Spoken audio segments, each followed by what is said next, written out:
काढ़ा बनाने के लिए 3 कप पानी डालेंगे पैन में। बॉईल करते हैं इसको।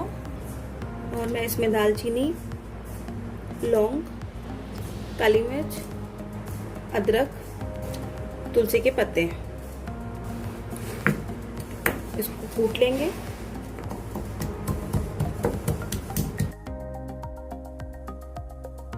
कूट लिया। पानी बॉईल हो गया। मैं इसमें ये जो मसाला हमारा हमने भी पीसा हुआ है, कूटा हुआ है, वो हम डाल देंगे। इसमें हम थोड़ी सी हल्दी डाल देंगे और गुड़। इसको बॉईल करेंगे लगभग 5 मिनट के लिए।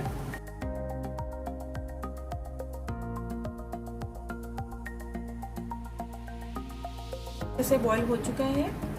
गैस हम बंद कर देंगे और इसमें 2 चम्मच नींबू का रस डाल देंगे। मिला देते हैं। इसको छान लेंगे अब।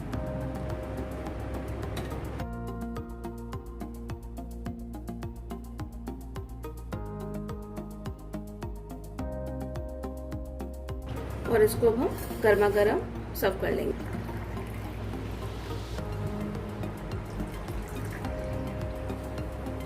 तो ये हमारा काढ़ा रेडी है। इसको आप मॉर्निंग की चाय की जगह यूज कर सकते हैं। ये हेल्थ के लिए काफी अच्छा होता है। तो आप लोग घर पर ट्राई करिएगा और आप हमें कमेंट सेक्शन में बताइए कि आपको ये रेसिपी कैसी लगी। Thank you. Thanks for watching.